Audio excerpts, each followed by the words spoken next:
is May 4th, so May the 4th be with you. I know I kind of said that yesterday, but today's, what is today? Leg day. So on today's leg day, I'm going to go easier. So a snowstorm is moving in, and it's pretty cold out, like chilly, dark, and it's supposed to get only like to 60 something as the high, and then the snowstorm is rolling in. So days like this, I'm in more pain with my right leg with that nerve damage and everything. So I almost took a rest day instead, but I'm not going to take a rest day. I'm still going to go hit the gym, and I'm going to do like probably 6 sets of leg curls, 6 sets of leg extensions, and also do like the abductor machine and stuff like that before those ones. But days like this, it's really hard for me to do cardio. It's really hard for me to do really anything, and I'm getting almost like 12,000 steps in a day just chasing around EV all day. So I'm gonna have to take it a little bit easier today, just because with the snowstorm, and normally when that comes in, it changes the pressure in the atmosphere, which then messes with my pain levels more. When I travel and I'm in like say Florida and stuff. Normally I go to Florida for the winter, but this winter I just couldn't because of my parents and just their health and stuff. And that's the most important thing, is when your family is still alive and stuff, is to be there for them and the best that you can be, because you never know when their last day is going to be. I've lost a lot of people this past 5 years, and grief has hit me hard. So um, it's one of those things where you got to.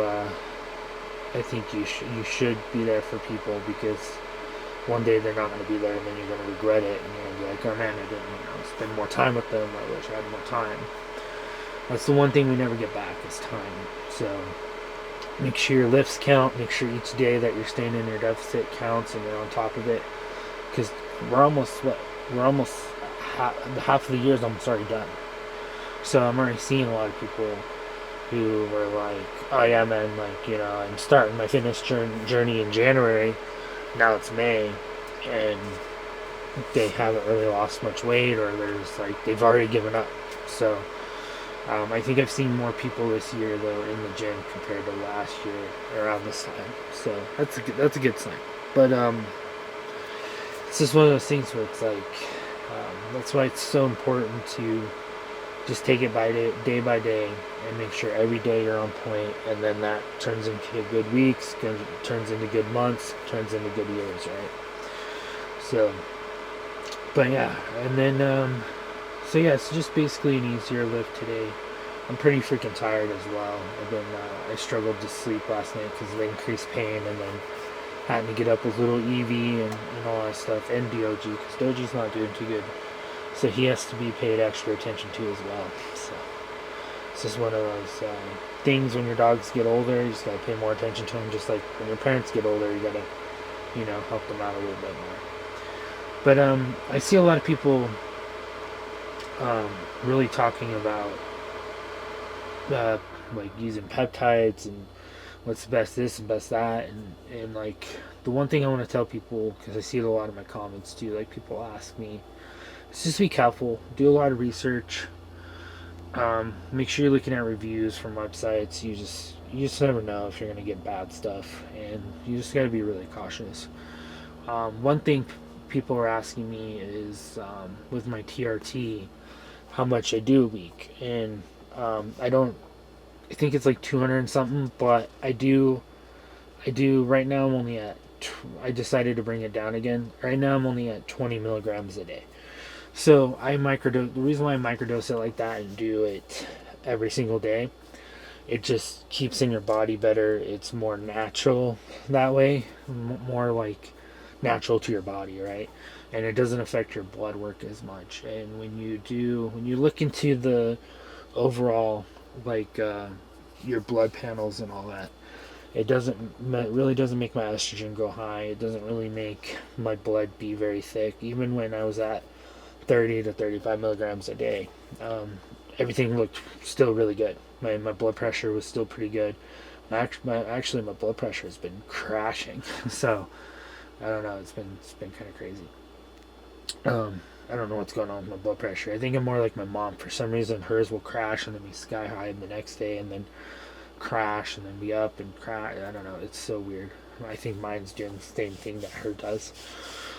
But yeah, so that's what I do. I do it daily, and then it just, I feel like it just, your system runs better off that. It's not a huge shock to it. And then everyone tells me like, oh, I bet the downstairs shrunk and all that.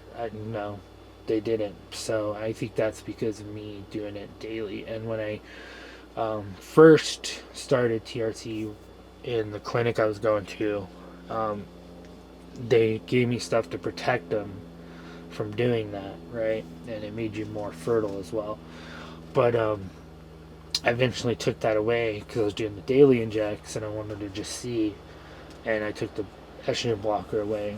And they were actually so surprised. Like, my doctor was so shocked on how good my labs were. He actually recommends all his clients now to do daily injects. So he's like, hey, if you can handle the needle every day, do daily. Like, it's the best way. He does it daily now too.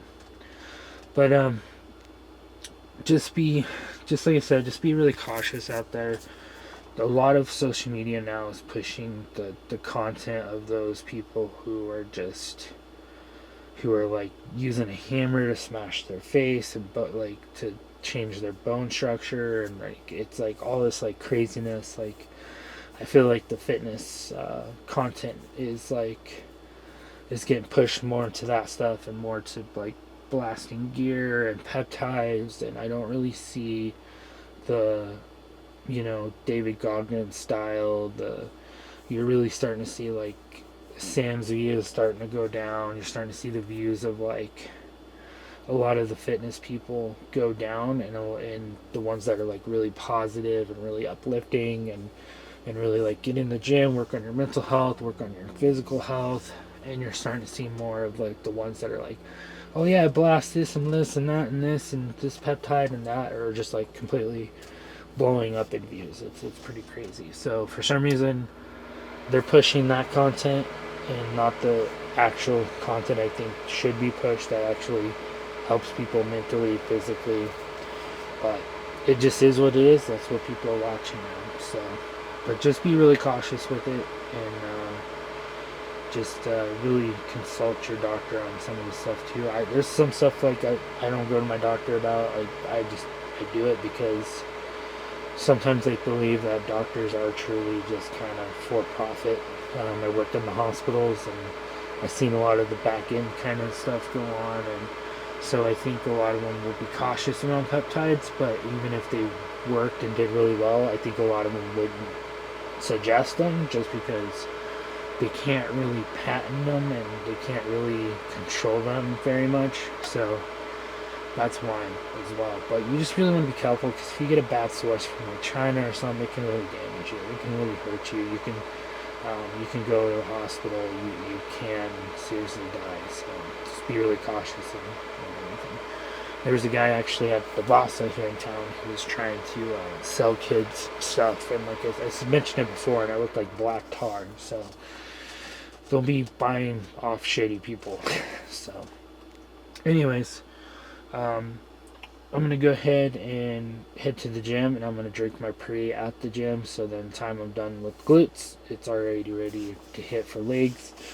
And I think today will be a very kind of quick leg day. I also don't think I'm going to do cardio. I might try to push cardio later. I might try with even through the pain, and I'm going to see if I'll ask my doctor if I can take a little bit extra pain medicine today, because my doctor's chill like that, where I can just like message her and I'll be like, hey, can I take an extra 2 pain pills today because of the storm, but then I'll take 2 less like later on, and she's okay with that. Or like one day I'll take 1 less and another day I'll take 1 less, and so she's like really cool with that, where on days like this I'm able to take a little bit more pain medicine where I can go push myself and do my cardio, and then not have to sit there and suffer through the pain too much. The pain is pretty bad, but some days I can't do a whole lot because the pain's so bad. It's like you can't really lay there, you can't really you just kind of have to sit there and try to play games or try to do something else.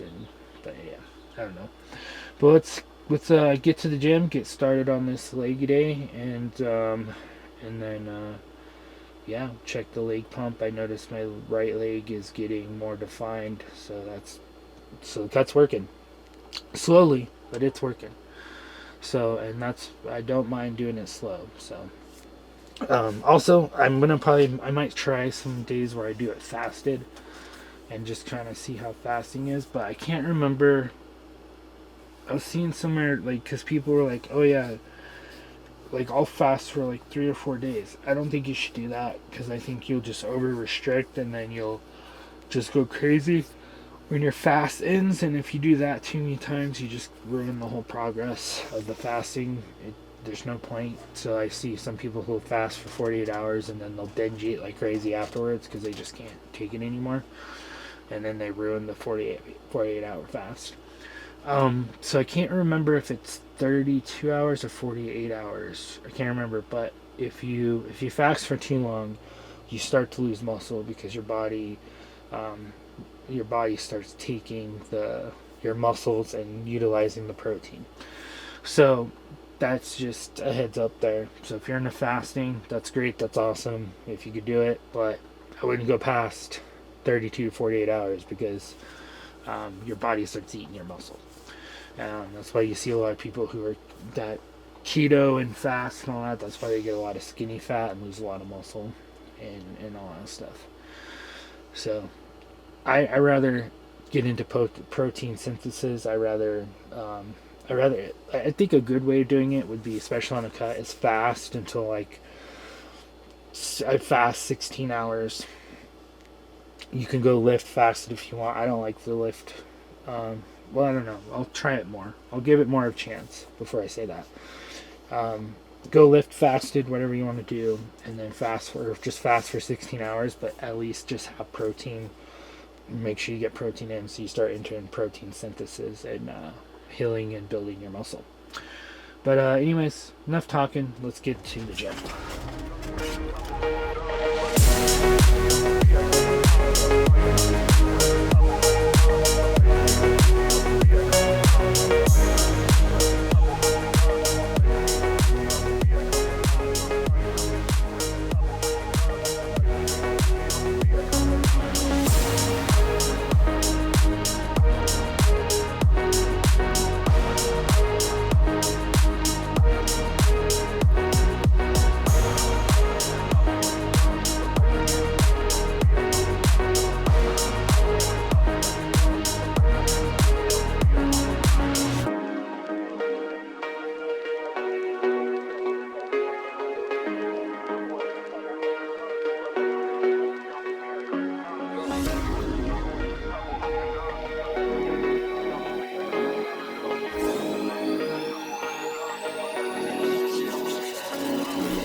Alright guys, pretty good leg day, decently. So let's take a look how the leg's looking.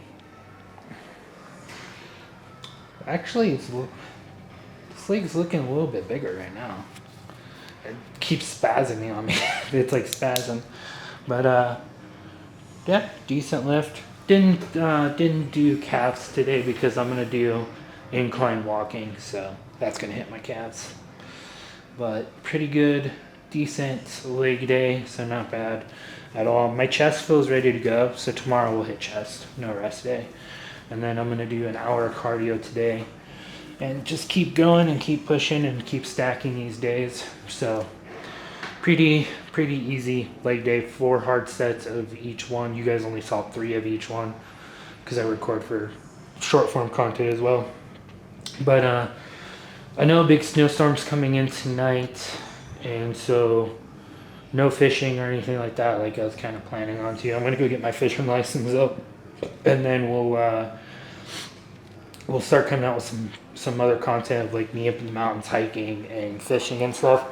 So I'm gonna do more incline walking instead of the seated bike, just so I can try to get this ready for hiking and stuff like that. And then I got a little carrying case for Evie, so I can take her with me on hikes and stuff. Doji's just too old for it. It's not good for him to be out and about in the mountains and stuff. He'll probably get like lost pretty easily unless I have him in his own little carrier. He has like a stroller I can take him in, but I can't really take that on hikes. But with the backpack, I can take Evie until she gets a little bit older, where she can kind of run and stuff and be on a leash. But and two, I'm always cautious with that as well, because we got rattlesnakes and we got a lot of like big birds that will come down and get your dogs. Like if you ever come to Colorado, or if you live in Colorado and you have a smaller dog, you really got to watch out for the big birds, because they will take your dogs. Like my pain manager doctor I go see once a month, her front desk person actually told me how one of their puppies got taken by a bird and got eaten. So right in front of the kids too, so dramatic. So really be protective of your dog, especially when you're in the Colorado mountains. Unless they're on the bigger side, then you don't have to be that much more protective, but you do still have to watch for rattlesnakes. Like we got a lot of rattlesnakes and ticks. Ticks are really bad right now in Colorado. But and that's what I want to stay away from, is ticks as well. So when I go up there, I'm going to be wearing pants and longer up boots and stuff, because I don't want to get a tick and then get allergic to eating red meat. That would suck, because I like red meat. But anyways, I'll see you guys on tomorrow's lift. So chest day tomorrow, chest and shoulders. So we'll be doing side delts, front delts, and then we'll save the rear delts for back day. But I'm gonna go let Evie outside and get some protein in before 2 of my appointments, and just kind of chill until later, and then I'll go do my hour of cardio later tonight. So I'll see you guys on tomorrow's video.